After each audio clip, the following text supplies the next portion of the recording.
Welcome to Bringing Back the Wild. In each episode, Mike Arnold explores how science, tradition, and hands-on conservation come together to protect the wild places and wildlife we care about. Your host, Mike Arnold, is a professor of genetics, a lifelong hunter, and a conservation biologist. As a genetics professor who spends as much time in the woods as he does in the lab, Mike studies wildlife, has a passion for hunting, and cares deeply about conservation. On this podcast, Mike dives into the science and stories behind bringing wildlife species back and keeping wild places wild. Sponsors of Bringing Back the Wild are Dallas Safari Club, conserving wildlife, engaging the public, and ensuring the future. Lifeform Taxidermy, guardian of the hunter's dreams. Zambeze Delta Safaris, protecting wildlife, empowering communities, and defining adventure. Royal Outfitters UK, tradition in the field, excellence in the hunt. Travel Express, your ticket to adventure. Africa Sky Boutique Hotel, luxury, comfort, and true African hospitality, just minutes from Johannesburg's OR Tambo International Airport. And Safari Specialty Importers, because getting your trophies home to you is all we do. Now, here's your host, Mike Arnold. Welcome to Bringing Back the Wild. Today, I have one of my best buddies on the podcast, someone who took a chance on a newbie writer to allow him to tell the story of just an amazing place in Mozambique that Mark Haldane, who is our guest, and his partners and staff have recreated biologically and also in terms of community outreach with the local Sena villagers. But we'll get to that in a little bit. So welcome, Mark. Welcome to Bringing Back the Wild. Thank you much.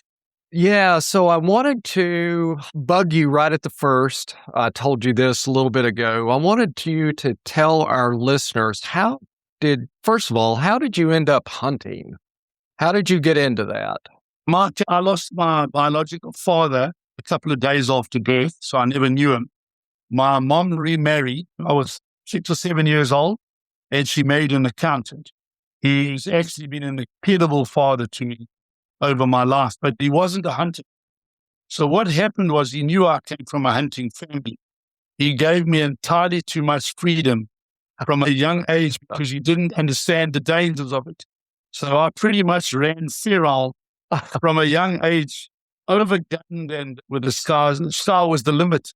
The neighbors all took me in and allowed me to hunt through their properties. So I grew up hunting as a youngster. When I came out of school at the age of 18, we had to do mandatory military service, which I did along with the rest of my fellow South Africans for 2 years. And I wanted to go hunting. Straight after that, my parents said to me, I needed to have some formal education. So I went up and did a diploma in agriculture for 2 years. And while I was doing that, I started hunting a bit. I got my professional hunter's license at the age of 21. And I grew up doing a lot of wing shooting as well as antelope. So we started off offering wing shooting to other existing safari outfits. He'd been in the business for quite a while. It was 40 years ago. Wow. And I got my 39, actually. I got my license in 1986. Next year will be my 40th year. That's how it all started. And within a year, one of the existing outfits offered me a job, lasted there a year, and decided to go on my own. And that was the normal struggle that everyone goes through, with marketing being your hardest place to break through. I knew how to hunt. I believed I did, but of course, you never stop learning. Even at the ripe old age of 60, I'm still learning. But that's how it all came together.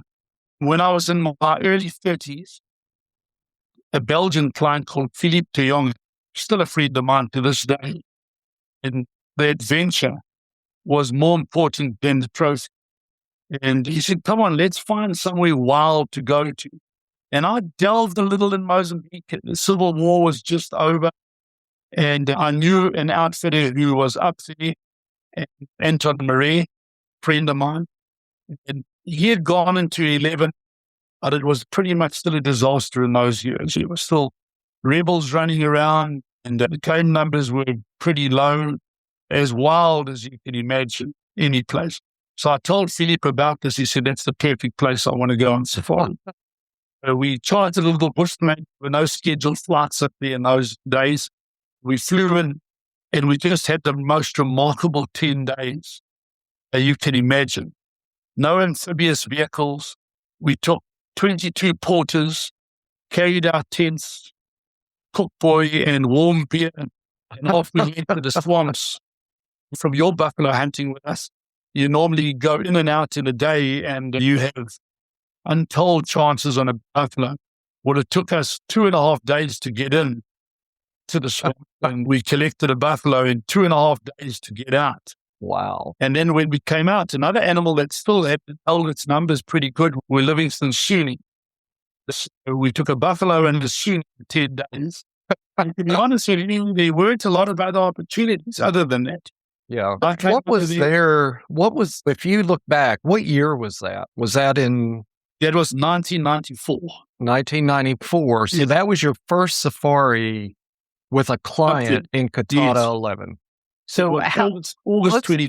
Yeah, let's give the listeners an idea of the change. That's 1994 for those of you all listening. 31 years ago, actually, this is 26 now. When you're listening to this podcast, we could say 32 years. But so, given that, let's just give them an idea. How many Cape buffaloes were estimated to be there? How many sable antelopes? Let's just use those two. All right. So on the Cape buffalo, they actually did a wildlife survey that year. I wasn't involved in it. They used a fixed wing. So they probably missed a couple, I would imagine, because they flew quite a wide grid. Mm-hmm. And they counted 1,200 buffalo total for the whole complex. That's Coutada 14, Coutada 11, Coutada 10. Wow. And the Maribaya Buffalo Reserve. Wow. Today, we have surpassed 30,000. So it's been quite a remarkable change over the years. Amazing. As far as buffalo go per square mile, we're one of the highest densities in Africa today. Sable antelope, just within the borders of Coutada 11, we knew of one herd only. There were probably little fragments left around here or there that we didn't know about. And there were 44 sable in that herd. And that was the only herd we knew of. Zebra, we know we've got the beautiful crochet zebra there. Yes. Today, they number around 1,500 on the floodplain. And you just see those vast herds all the time. We knew of 5 only. Wow. And everything else was pretty much along those lines. We used to get one waterbuck on quota. And for the first few years, we never even took one because you couldn't find one to harvest. Wow. Liechtenstein's hartebeest, one. Today, there's thousands of the darn things. Yeah. So a very respected scientist, zoologist, Dr. Richard Belfus, was one of the first scientists that I worked with up there. He's an American. That's the head of the International Crane Foundation today. He came up and did the surveys, and he was a wealth of information. He had worked in Goromoza National Park. And he told me he said that in these areas that get plundered across the world, little game fragments, and there'll be tiny fragments of game spread out.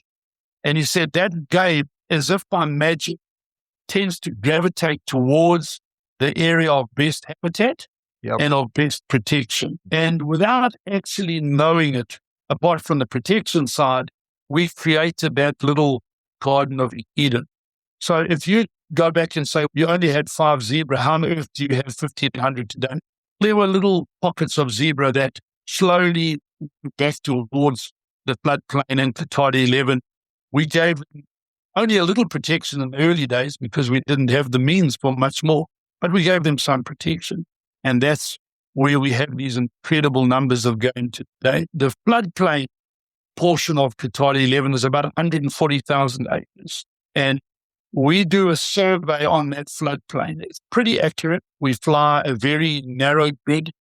And the main reason we count it is to see the impact of the lions on the game, just so we know where we go.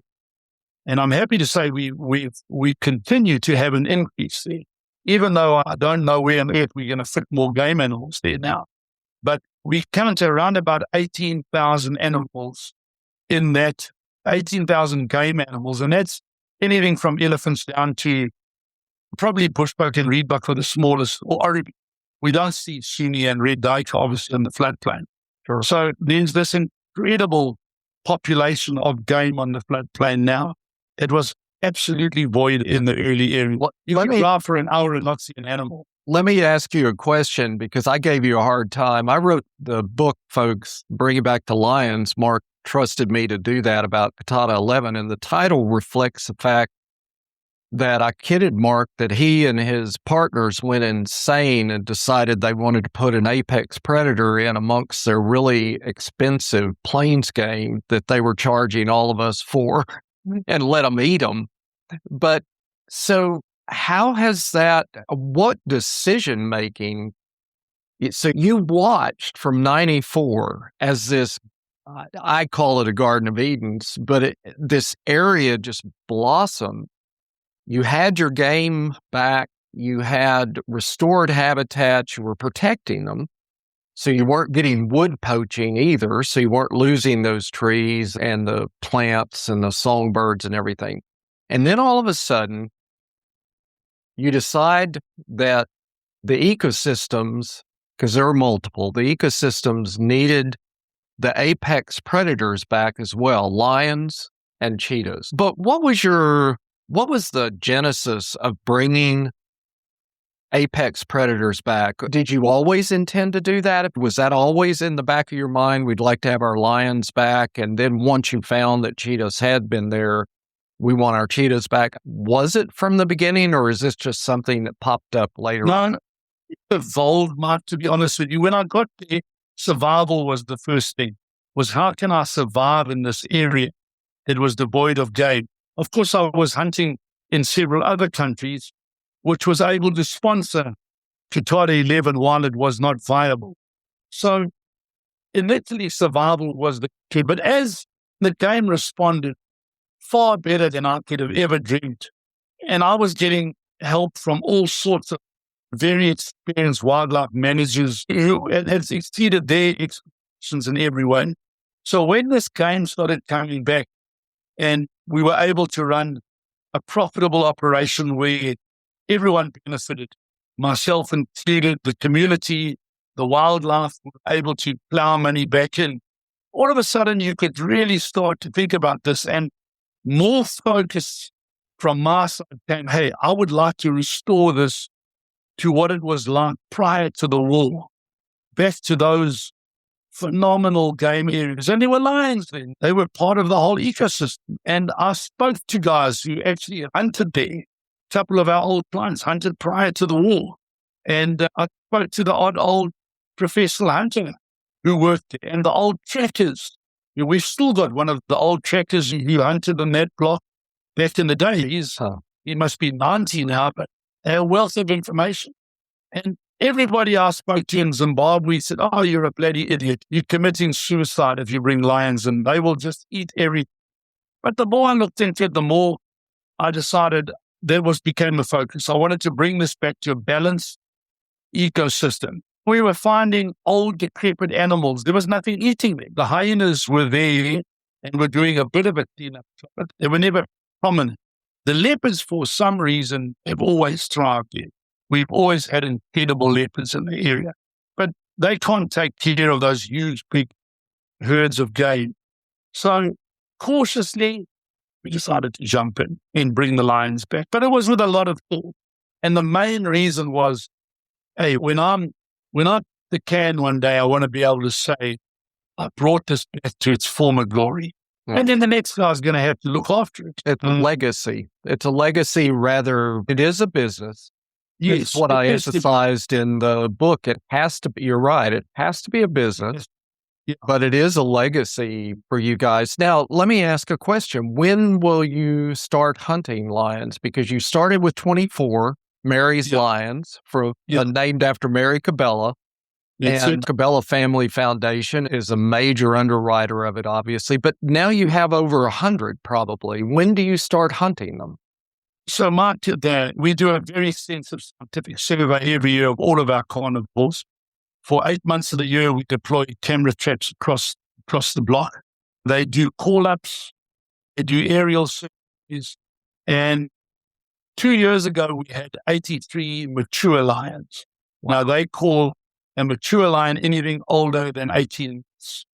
We don't have the figures in from 2024 yet. They have 250,000 photographs to go through. So those poor guys have got their time cut out. But realistically, we believe we are over 100 now. And then we've got the cups. It's a bit of a thumb, but 125, 130 lions. Also, important thing is, I took an undertaking when we brought the lions in that we wouldn't hunt a single lion that we brought in originally. I didn't want it to ever be labeled on a put-and-take scenario with all the politics runs around lions as it is anyway. And the other thing we want to do is have a surplus of post-breeding males. We 8 and a bit years into the project now. We have number of lions, probably close to 20 male lions now that will be older than 6 years this coming year. So we've applied for a permit next year for a license, and we plan to start hunting from next year. Yeah, it's very positive. As I say, we have a number of, and we've lost track of a lot of mature male lions, which is what we wanted the project to do. We didn't want the project to be confined to Area 11 or Area 11 and Area 10. They were also involved in our initial introduction. We'd like to repopulate the region, which is a portion of Coutada 14 is suitable, 11, 10, 12, which is inland of us, which is managed by the National Park. And then there's a number of open areas which are run as game farms without fences. It's a terrible name because it's not really what it is, not farming game, but they're smaller blocks that are private. And it's all in all, there's more than 2 million acres conservatively that we can repopulate lions. And that's our aim, to spread lions through those areas. I believe we're there. Yeah, I think it's important to emphasize something you said. Coutada 11, but the other Coutadas have never been fenced. The Aramayo complex is an open complex. And it is.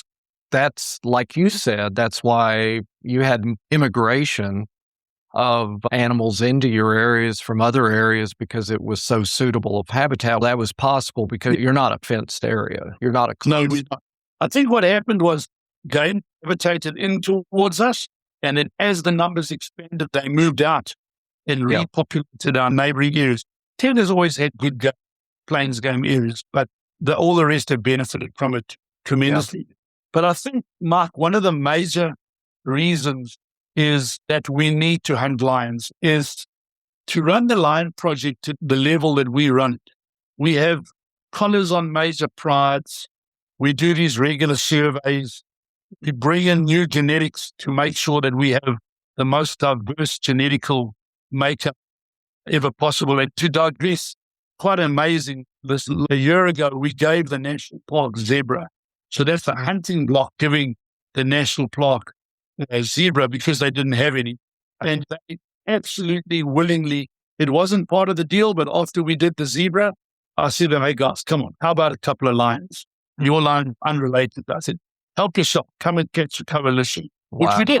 And I think when we all working towards conservation, even if we have slightly different mythology, everyone wins, the game wins. Absolutely. But our model is, Mark, is we plow a lot from our hunting revenue back into our conservation. In fact, the figure's always been $100,000 a year. Minimum goes back in, and it exceeds that quite comfortably every year. But with the lions, if we're going to carry on the same level, which I'd like, we need quite a bit more than that. Sure. Part of my pledge to Mary Cabela, Dan Cabela, was we'll do our damnedest to make these lions self-sufficient. And so what we've done is we have pledged 2/3 of what we get from the lion hunt goes back into lion conservation. Wow. And that's a guarantee. That's not a maybe or a bit of a thumbs up. We might do it. We might not. It's there in black and white. We're going to do it. And that it is going to guarantee the safety of our lions and the lion habitat and the extra anti-poaching that it's to look after them for years to come. And so I think if anyone sits in the armchair at home, wants to criticize the hunting, just in Africa, it's got to pay and by taking off less than 1% of the population, we are able to guarantee their survival. If you've got a better plan, then I'd like to hear it. Joe and Susie Crute, people who truly understand that there's a difference between going on a hunt and experiencing something unforgettable, are the owners and operators of Royal Outfitters UK. Joe has hunted his entire life, and for more than a decade, he's served as a head gamekeeper and estate manager on some of England's and Scotland's most exclusive private estates. He's guided some of Britain's most discerning sportsmen across the British Isles, specializing in bird and deer hunting, covering all 6 native UK deer species and every major game bird from pheasant and partridge to grouse, duck, woodcock, and snipe. At Royal Outfitters UK, the focus is on crafting an experience, one that's meticulously planned, deeply personal, and built around your expectations. Joe and Susie take the time to listen, plan, and even run dry rehearsals when needed so that when you arrive, everything unfolds exactly as it should. This isn't just a trip. It's the kind of sporting holiday that builds friendships and memories that last a lifetime.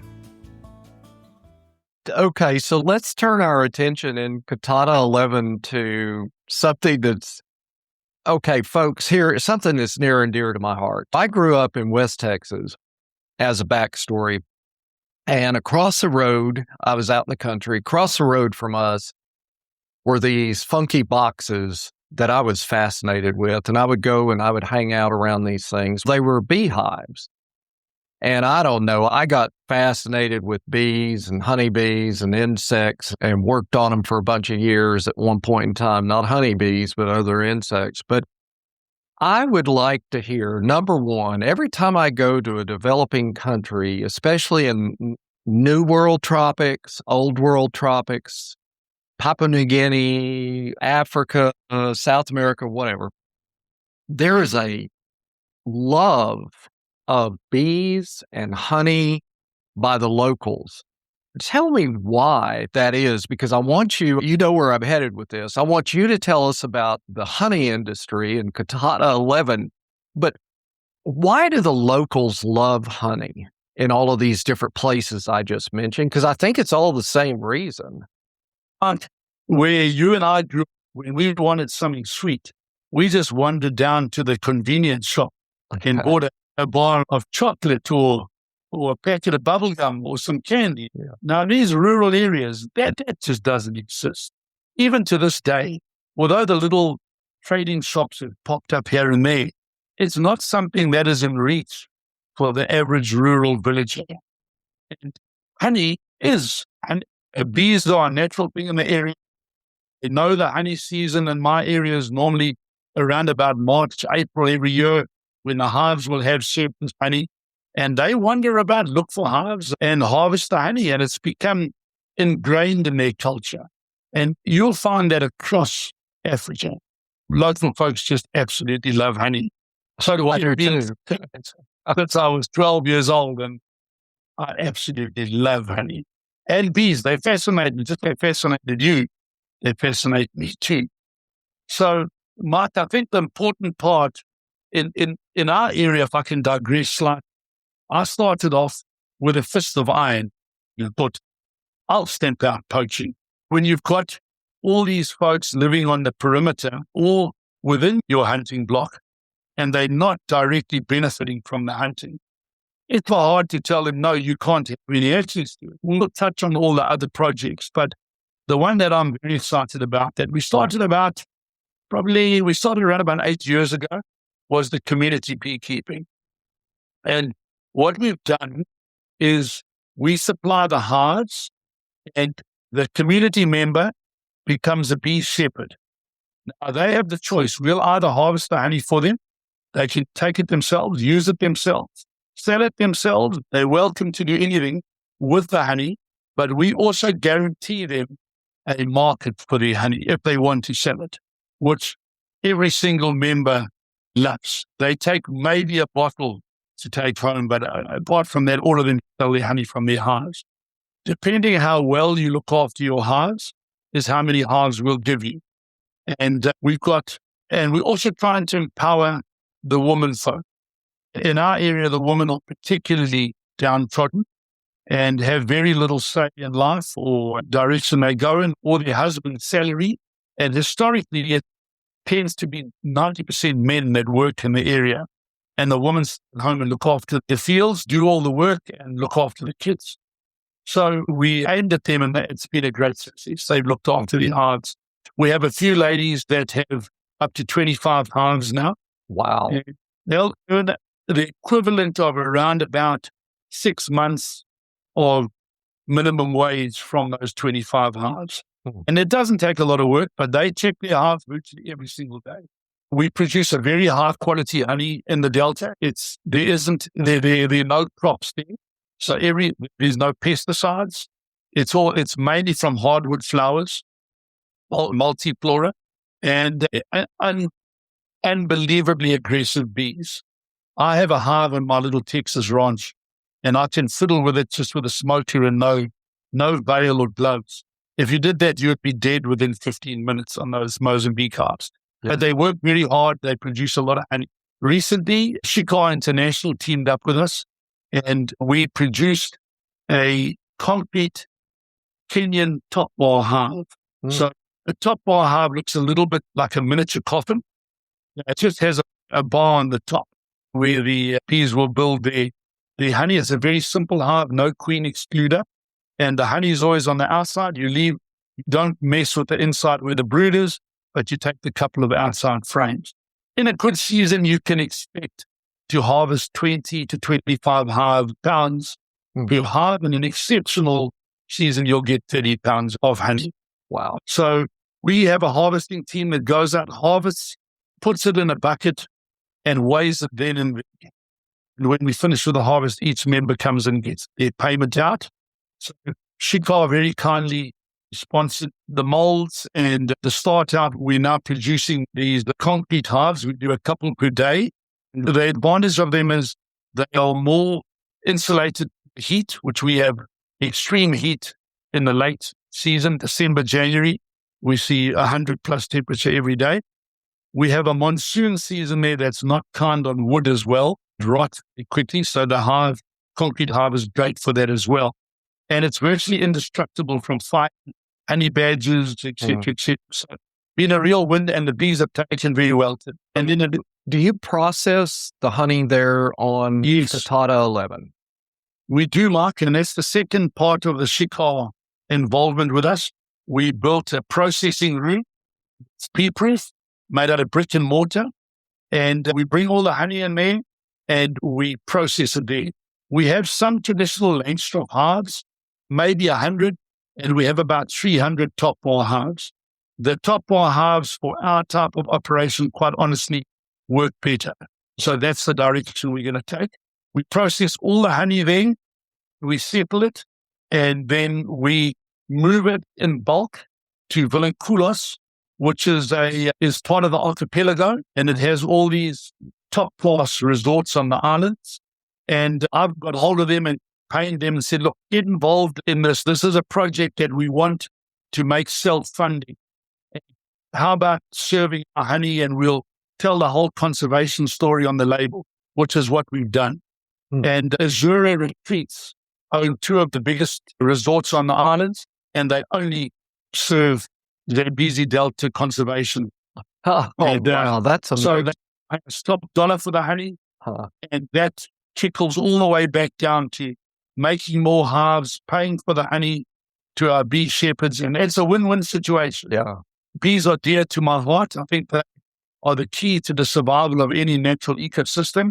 Without them, with all the pollination, we'll surely die. It's close there, and the locals have bought into it and absolutely love it. The lovely thing, too, is, and you've mentioned this, there's no chemicals, so this is a green process. Anyone, hunters, non-hunters, whatever, who are really interested in a very small carbon footprint on everything, this is no carbon footprint at all, in the sense that you're benefiting the bees, and anyone can buy this and say, this is green. This is not, Yes. this is not. No, it's as good as it gets. We need to get some more testing done on our honey, but the initial results tend to lean towards that our honey is very close to New Zealand's Manuka honey. Oh, wow.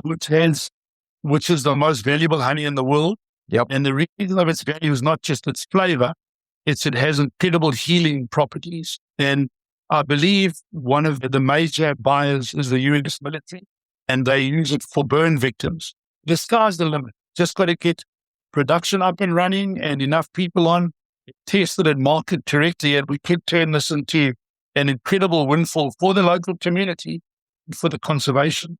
And the best thing is, we're not asking for help every year. This is going to fund itself, which is amazing. Yeah.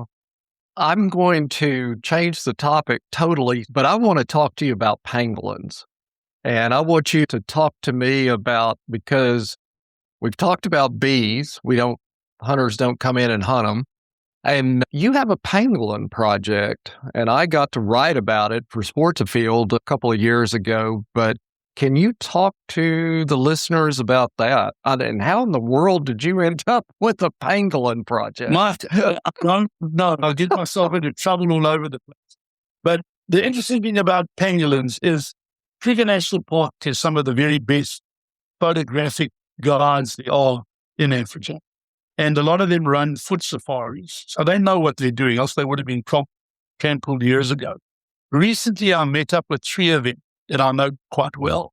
And I said, and they were asking pangolins. And one of them said to me, do you know, I have never seen a pangolin in the wild yet. He said, I've seen them, but they're in areas where they're being conserved. I've never, ever seen one in the wild. So they are an incredibly special little animal. Now, we've always had pangolins. And from my early days, we'd bump into them coming in and out of the hunting field. But the poachers found a big value in them. So they saw a pangolin, which is absolutely helpless. They killed it. And initially they were selling the scales to witch doctors for their potions, and the meat was highly sought after. So let me interrupt you for just a second. I realize some of y'all may not know what a pangolin is. They're called spiny anteaters as well, but if you're in the U.S., especially if you're in the Southwest, if you imagine an armadillo, but with lots bigger scales and bigger claws, you're going to get a sense of what we're talking about here, and little guys that eat ants. But anyway, go ahead, Mark. Yeah, a big pangolin will weigh about 30 pounds, to give you an idea. So we knew they were there, and then I think the world started to learn a little more about pangolins, that they were the most traded endangered species in the world, mainly to the east for special medicines along the lines of rhino horn, etc., etc. And containers were intercepted, had thousands of pangolin, the equivalent of thousands of pangolins worth of scales in the containers. And all of a sudden, we realized we need to start taking care of these chaps. And so we started to campaign, educate the villagers that if you were caught with a pangolin, it was the equivalent to being caught with a leopard or a rhino. And then we had to educate the police and educate the prosecutor and the judge.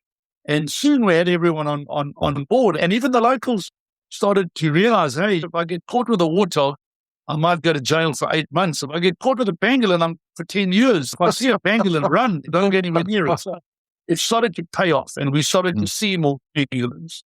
And our wildlife department, in association with an NGO, have an undercover unit that works with all this trafficking and stuff. And they got a hold of me and said, there's a trend towards the market wanting live pangolins now. So often when we make an arrest, we have a live pangolin. Would you be interested in doing the rehabilitation? So we jumped in, and I'll tell you what, we've fallen in love with pangolins. So we've taken several pangolins. We've got a very kind sponsor. They very often need a bit of heli time to go and fetch one. The quicker you can get them brought in, rehydrated, they often come in very poor condition. We've never lost one yet. We've picked up, but we've been to pick up many that died before we got there. So time is important. We've released several. From our first pangolins that we've released, they've had pups already. They only had one pup a year, so they're very slow breeders. We have anything up to half a dozen tagged at any one time. And this is for us to learn about their ranges and to better protect them. And in the early season, we'll see approximately a pangolin a week. Wow. So this year, all my PAs have a grid. If they see a pangolin, they photograph it and send the GPS coordinates in. And we were around about 30 pangolin that were sighted during the 6-month season. So I'll give you an idea. We're seeing at least a pangolin a week. Amazing. Yeah. And that's got to be one of the only places, extensive unfenced places in the world where you can see that.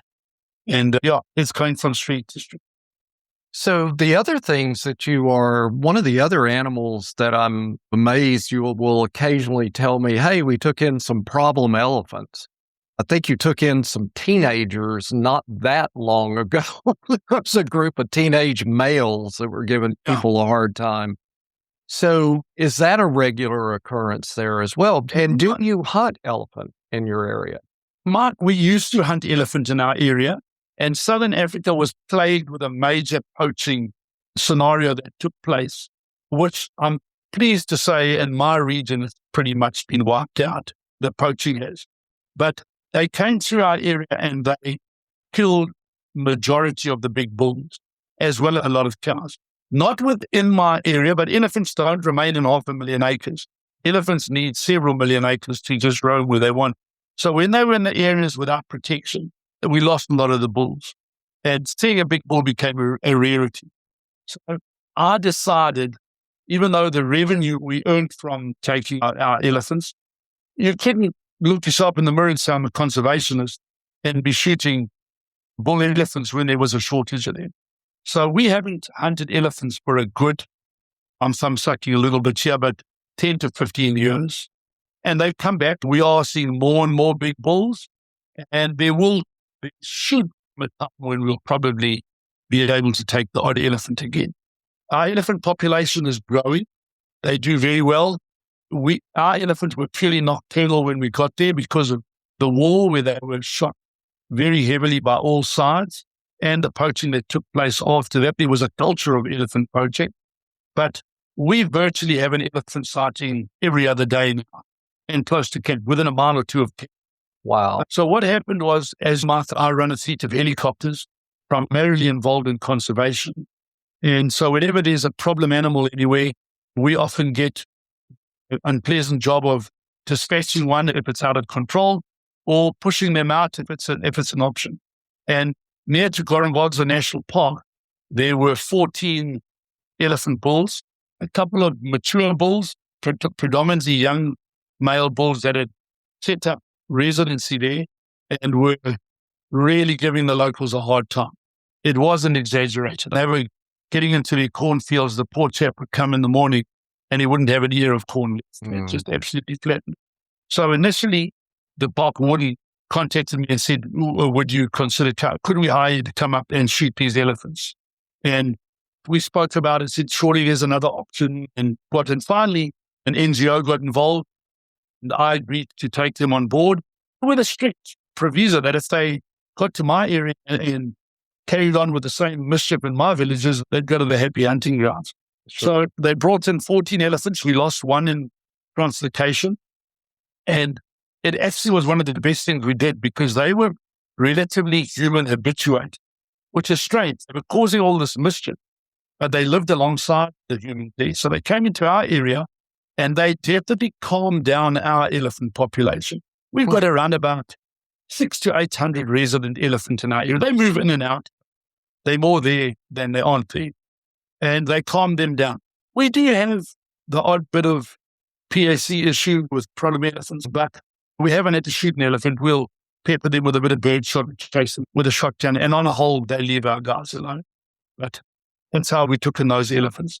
That's the one and only time we've done it. But to be honest with you, if another opportunity came up, I'd jump. It worked very well.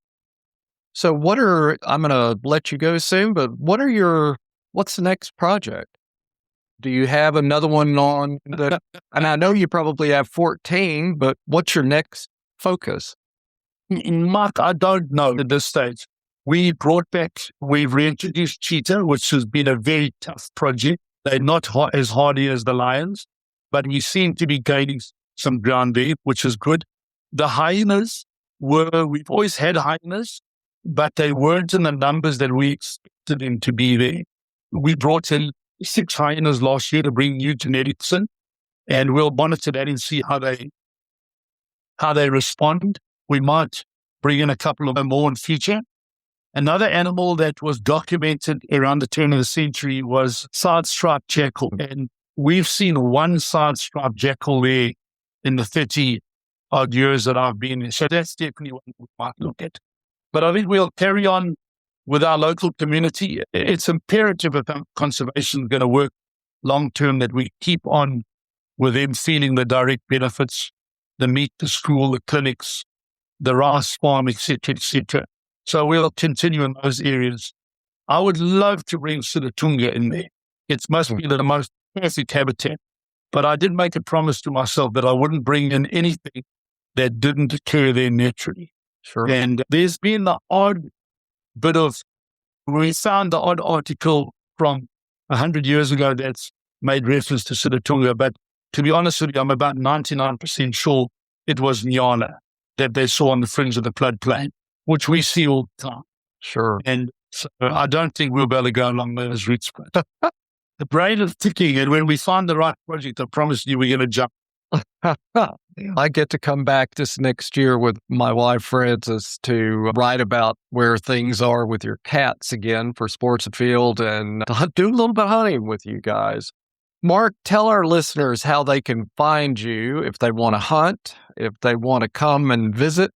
Tell them how they can get to you guys.